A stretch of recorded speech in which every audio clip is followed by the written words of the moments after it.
Hey everyone, hi. Welcome back to OneMetric Ahead, a series of fireside chats where we decode the real levers behind revenue, right? And today's topic is something that we are all figuring out, to some extent, which is who actually gets the real credit for a deal that closes, right? Is it the SDR who brought in the lead, or is it the AE who ran the entire sales process, right? Or is it just the marketing campaign that help identify those leads, right? So today we have Daniel with us, who's been in the trenches, and he's an AE, he's a superstar AE at HubSpot, right? Who's looking at mid-market deals, and he recently, closed a massive deal, right? This is what we were talking about, the other day.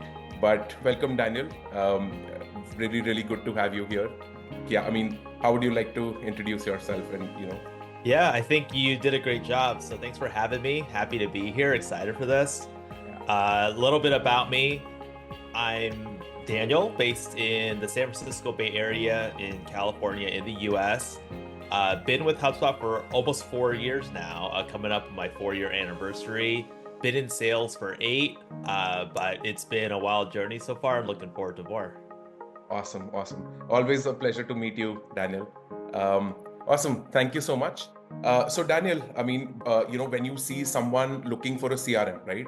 What is the general question, or the general problem statement that they face with, right, when it comes to a sales pipeline? Sure. I think if we were to bucket it into several general reasons, it would be number one, to get away from spreadsheets, Definitely. because that's still going on today. There's actually a lot of businesses that are doing well, but they could be doing even better. And one of the main reasons in one of the main areas of opportunity is for them to actually get their data into a place that's actually scalable and accessible for their entire team to use. So I'd say that's one bucket. I think if we start going up the sophistication slider over to the other end of the spectrum, there are businesses in the market who are looking for a solution because they have essentially marketing doing one thing over here and then sales doing another thing over here. And what is happening for those teams is that marketing has little to no visibility into what sales is doing. Yeah. And vice versa. Sales has little to no visibility to what marketing is doing. Yeah. And so if we're thinking about modern go-to-market 2025, marketing and sales should ideally be working together on targeted outreach, on finding leads, on creating opportunities, on progressing those opportunities, ultimately winning business. Really important for those two teams to work hand in hand. And I would say that's reason number two why companies would look for a solution Got it. in a software platform. Awesome. And I think, like, lastly, it would be more along the lines of what you said, right? So now we're going to keep going up the sophistication scale. Yeah. Now there are going to be those businesses that want to start understanding which of their marketing efforts are actually leading to pipeline, Definitely. which of their marketing efforts are actually leading to revenue, Definitely. and also which of their sales efforts are leading to pipeline, which of their sales efforts are leading to revenue, because it's very easy to conflate vanity metrics Yeah. with KPIs that actually move the needle. So drawing those connections, however, can sometimes just be very difficult, if not impossible, without the right infrastructure in place. Definitely. And of course, that is what a CRM is for, right? When you have different teams on the CRM on one tool, right? You want to know, who's working on what, right? Who's bringing in the lead, right? What motions to keep, right? What motions to, sunset, right? Of course, I mean, we also want that kind of alignment, right? But then that alignment comes where we understand, okay, this is the effort that the marketing is doing, and once that effort is handed off to the sales, right, we understand, okay, now this becomes a closed loop system, right? And that is where something like attribution comes into picture. Of course, we throw around terms like attribution, right? But when it comes to the actual taking the credit, right, what is at stake, right? Is it incentives? Is it visibility, or is it something bigger or something else? I think internal visibility has a lot to do with it. I mean, like you and I, we both work in the corporate world, right? We all have bosses to impress. The same goes for marketing and sales teams outside of Growtomation and OneMetric and outside of HubSpot, right? It happens for all the businesses that we work with and partner with together as well. So I'd say, yeah, one thing is that people want to be recognized for the hard work they're doing, and if their hard work isn't tracked, if the data that is tracking their work isn't operationalized, or if you're dealing with a systems architecture where, let's say, like a marketer pours a ton of their time and resources into generating leads, and ultimately those leads actually go into the sales funnel. Well, if the sales funnel is in a totally separate system that's disjointed from the marketing system, it's very hard to draw those connections between the data. And what I often hear is that type of reporting has to happen in something like an Excel spreadsheet. Yeah. Right. So that becomes very, very difficult. And when it becomes that difficult, it oftentimes becomes an instance where there is actually no recognition for all the hard work that a marketing leader has done. Definitely. So I think recognition does play a big part of it. I would say it has to do with resource allocation. And so it's almost related to something that you just said a few minutes ago. It's a matter of doubling down on what's working and stopping and doing less of what's not working. Definitely. Yeah. And if we don't truly understand, for example, what efforts are actually generating pipeline versus what numbers just look good and pretty on a dashboard, then it's pretty hard to actually inform strategy and inform budget allocation, for example, or to inform headcount and how to grow that. It becomes almost like operating in the blind. Definitely. Completely agree with you. And see, you can do a little bit of experimentation every now and then, but once you do the experimentation, you need to know which motion is working, right? Which rep is working, which team is working, or which team is not, right? So at a growth level, at a 0 to 1 level, there will be more such experimentation. But when you scale from 1 to 10 and from 10 to 100, these experimentations need to be really, really data driven, right? It needs to be informed, and you need to analyze everything that each team, each rep, or each effort is, the impact that each of these are making, right? But completely agree with you over there. And one thing that we really say is that it takes a village, to when a lead closes or when a deal closes, right? Who truly gets the credit, or is it the right question to even ask? What would you say about that? Definitely not the right question to ask. It's not about who. Yeah. It really should be, let's assume everyone gets the credit, because that's truly what's going on. It really does take a village to close a deal. In the deal that I just closed that you mentioned at the top of this call during your intro of me, there was at least 15 people from HubSpot involved in that deal. Yeah. Throughout the course of that sales process. So you're right, it totally does take a village. But in terms of how do we distribute credit, if you have the infrastructure in place to actually measure, let's say, all touch points that happen along a buyer's journey, because buyer's journeys can be very complex, they can be very long, they are non-linear as well, right? So they don't go through the funnel like we all imagine them going through. And plus, if you're selling the B2B, there's also multiple points of contact and stakeholders within the customer organization you're trying to sell into. And each of those points of contact also has their own buyer's journey, right? So there's just so much data that needs to be tracked, that should be tracked. And if you are tracking it, then at that point, actually, it's very easy to start applying attribution models. And so traditionally, we think of attribution as, let's say, first touch attribution or last touch attribution. First touch being, who was the first person from our own company, the vendor, that has made any contact in any way with the prospect company that we're trying to sell into. And if the deal closes, let's give all the credit to the first person who broke in, who got their foot in the door. So that's first touch. Then there's last touch, which is, who is the last person who made any contact with the prospect company before that prospect company decided to move forward, put pen and paper, and formally begin a business relationship with us. But those, I would say, are actually pretty problematic. right? Because it actually leads back into who gets the credit, like what you're asking. Yeah. But again, not the right question to ask, because if there's 15 people from your own company that are involved in a deal, in creating it and progressing it and closing it, then it's about how do we allocate that credit.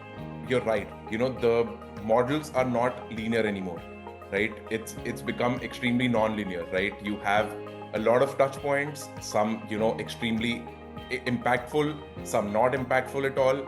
But like how does this complexity mess with the traditional attribution models that we work with, right? So of course, the traditional models, like as you said, right, the first touch and the last touch can be used in a particular sale, but that has become really rare now.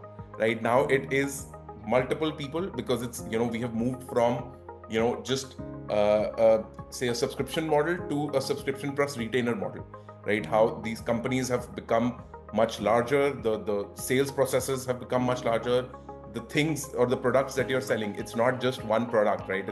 It's a series of products, right? And then you also service those products, right? So you need to have these multiple touch points, right? So how does this complexity really penetrate into the linear models that we earlier worked on, which was the first touch and last touch? What would you like to say on that? I think that's actually such a great point. I mean, if you're selling a diversified suite, let's say a products plus services, and they're mixed together, as often it is in SaaS, Yeah. right? Like you're not only selling the tool set for someone to have the tools that they're in their tool belt, but you're also selling the coaching and the enablement and the consulting to actually make those tools work really, really well for them. And oftentimes those are separate sales motions, and those are separate marketing motions too. And so that in that example that you just shared, it even makes the buyer journey even more complex, even more nonlinear, even more touch points, even more different points of contact. So it's not to say that qualitative observations, anecdotal observations are unvaluable, because they're definitely very valuable. But I think the mistake is to use it as a standalone, like stories from the trenches, so to speak. But also software-led tracking that actually does measure every time someone comes to your website, for example, or every time someone reads a blog post that your marketing team has written, for example, even if it's in the middle of a sales cycle between Zoom meetings with a salesperson. Those touch points presumably make some impact. They move the needle in some way towards an eventual buying decision. And it's really important, I think, to measure all of that, just to understand what's actually moving the needle during a buyer's journey versus which assets aren't getting engaged with at all, right? Or which touch points aren't making any impact whatsoever. Definitely. Having an understanding of it both ways, super duper important. Definitely. And yeah, I mean, this dashboard that we have created for one of our customers, this becomes really important over here, right? So we definitely need to know, so for example, the first report that I have in front of me, right? These are all top performing assets that converted into a lead, right? So basically, this is the first touch attribution model, right? Where we understand, okay, all of the assets that we use to actually convert, into a lead, right? From, just a contact or just, something that we identify, these all convert into a lead. But that's not all, right? It's really good to know all of this, but right, it's important to get, into the depth of it and to understand, by this weighted attribution model of how many, of course we have a number of leads, right? But what all assets did those leads go through before actually converting into a lead on the system, right? And it's exactly like how you said it, right? Like there are multiple touch points, there are multiple assets that people are reading before actually coming and becoming a lead, right? And this is where this non-linear, right? The first one that we saw, of course, both are linear to some extent, but where this becomes really important is how, we have different assets contributing to the same lead, right? Or contributing to the impact on the same lead becoming an actual lead, right? So this becomes really important.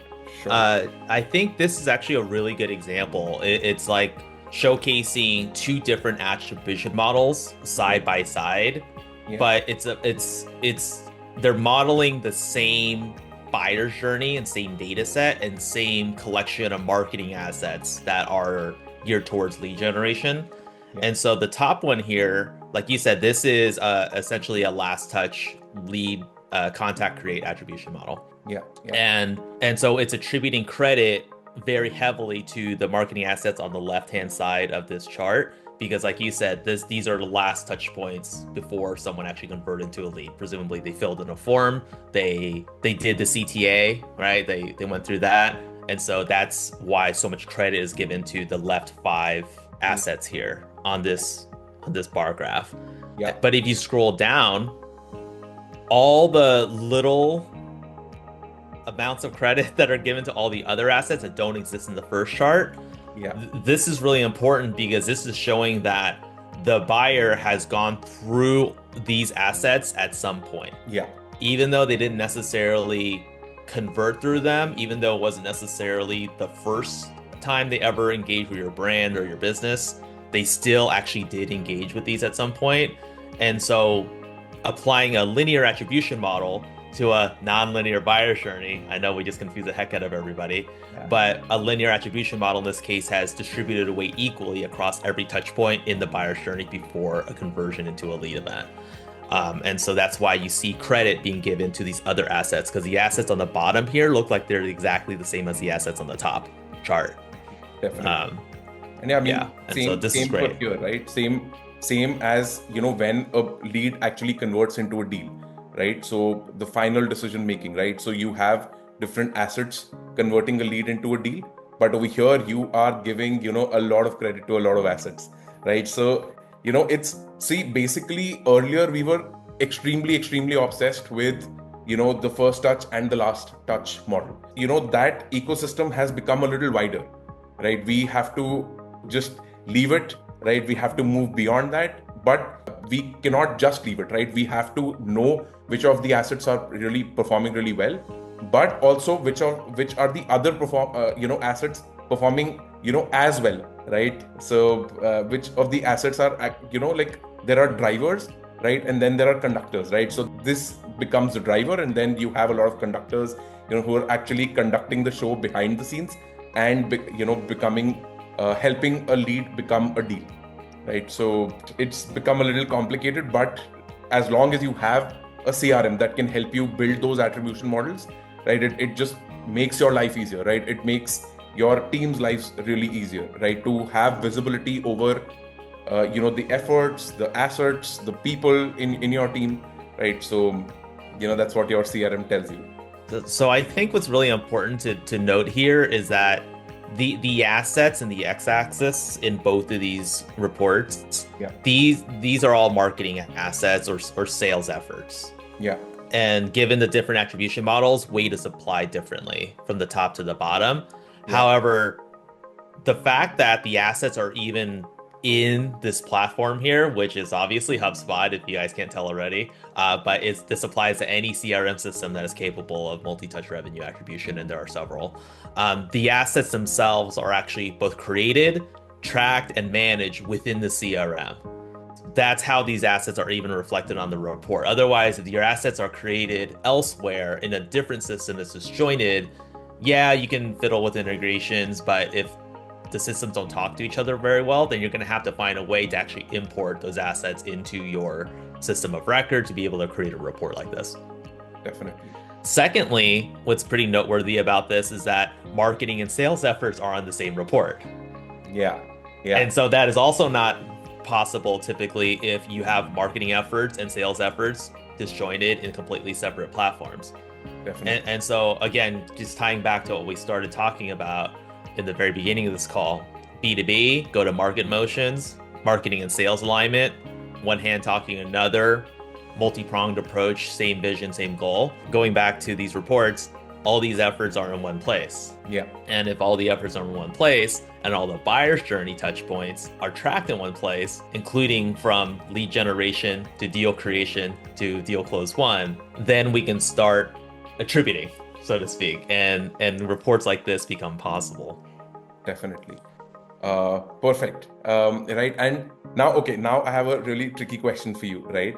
So see, Yeah, there's one story or there's one data that the CRM shows you, right? But then there are a lot of things that the CRM doesn't show, right? How do you actually build out a narrative to tell the story? For example, let me bring out an example, right? So you have everything that is stored on the CRM, as you said, right? That actually triggered that question is that what about those things that are not on the CRM, right? For example, you went out on a coffee, right? You're not putting that up, right, on the CRM, right? Or you might mark actually, it you as a can. actually you definitely can, but how do you put that into the story, right? Like for example, you can of course put that data in, right? But what you spoke over there, right, you cannot build the entire narrative on the CRM, right? For example, you invited them to a party, right? Now that party is completely informal, right? And that party might be the trigger to become a customer, right, from a lead. How do you build that story out into a deal you close? I have a couple of thoughts here. Please, yes. Uh, so one thought is around actually logging those parties or dinners. There's nothing stopping a sales organization from incorporating, or I should say, stopping a sales organization from implementing an SOP where they not only need calls, Zoom meetings, and emails to be logged, and obviously marketing emails, blog post views, form conversions, web page visits, those should all be logged. That's pretty table stakes at this point in time. However, what's not to stop there from being another type of activity log called in-person events Yeah, with have a proper yeah date. with subcategories of dinners, parties, conferences, trade shows, right? Because those are also not only part of the buyer's journey, but I would say they're actually very important parts of the buyer's journey. Those in-person interactions can Yeah, really make a huge difference in building relationships, building rapport, and ultimately building a business partnership. And those should be tracked. So definitely. as easy it is to manually log a call from your cell phone, you should also manually log a dinner event, in my opinion. That's a So that's one thought I had there. yeah, The other thought I had was around unstructured data. yeah, So there is going to be a lot of structured data. For example, like in the reports you showed me, they're all standardized. They're data governance. All the data is operationalized. It can be laid out very neatly on a report, and then you will hopefully leverage the information on the report to inform your strategy or execution. So that's easy. Now, what about unstructured data? When I say unstructured data, I'm actually stealing from Yamini, who's HubSpot CEO. But yeah, unstructured data, my version of it, to paraphrase, is data that's not neat, yeah, hence unstructured data. It's what type of data exists in notes, what type of data exists in call recordings. yeah, And so I think 2025, there's going to be a lot of platforms out there that can actually help you demystify all the unstructured data that you might have within your solutions ecosystem. AI, hot buzzword topic of 2025 at this point. yeah, But AI has progressed and advanced enough to the point where you can ask it questions and it can run through all the unstructured data, for example, in your CRM to answer questions about what are the top 3 reasons a customer has moved forward with us? What are the top 3 reasons they have not moved forward with us? Questions like that can now be answered by AI if you have an AI agent, for example, or co-pilot within your CRM instance. yeah, And so that's thought number 2. Thought number 3, a little bit less cool sounding, but it's more around quantitative versus qualitative data again. Okay, we have our quantitative data. We know how many times someone came to the website during their sales process, but what does the customer say, right? And so that could just be as easy as a form and a question on the form that asks, how did you hear about us? And so yes, you have your lead or contact create attribution report that's software led, yeah, the first report you showed earlier in the call, yeah, but you can also ask that question to someone and get a qualitative response.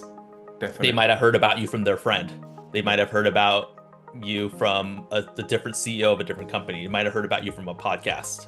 Yeah. And so if they did hear about you through those sources, it's hard to measure that quantitatively and hard to measure that through a software-led approach.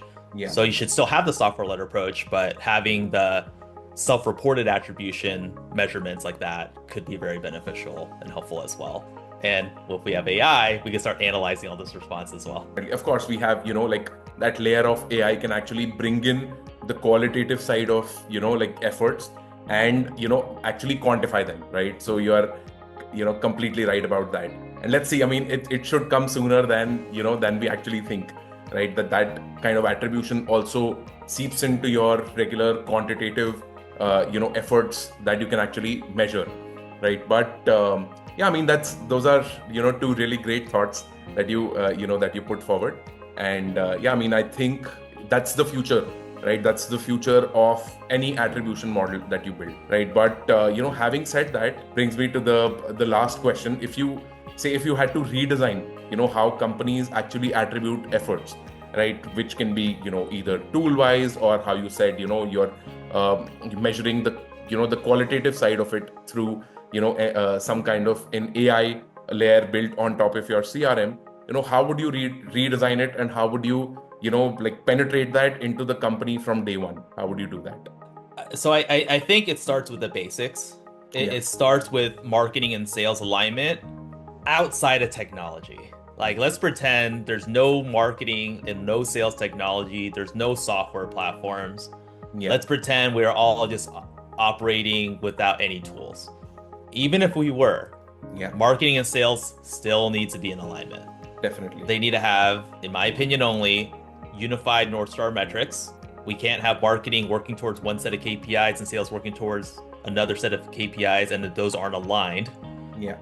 We need there to be process alignment as well. There's a lot of businesses that don't have their customer journey mapped out in terms of what is the ideal state and what path do we want our customers to travel down. That is typically also not documented. And when it's not documented, there could be a lot that's lost in translation between different staff members, when there's attrition, when there's new team members brought on. And so the experience, both internally and externally, can become pretty jumbled. Definitely. Yeah. I think once we have marketing and sales in alignment, then the next step is to get marketing and sales operating out of the same platforms. Now we're starting to talk about software again. Yeah. And the reason for that is if they're not operating out of the same platform, then it's very difficult to know from the marketing side what sales is doing and what from the sales side what marketing is doing.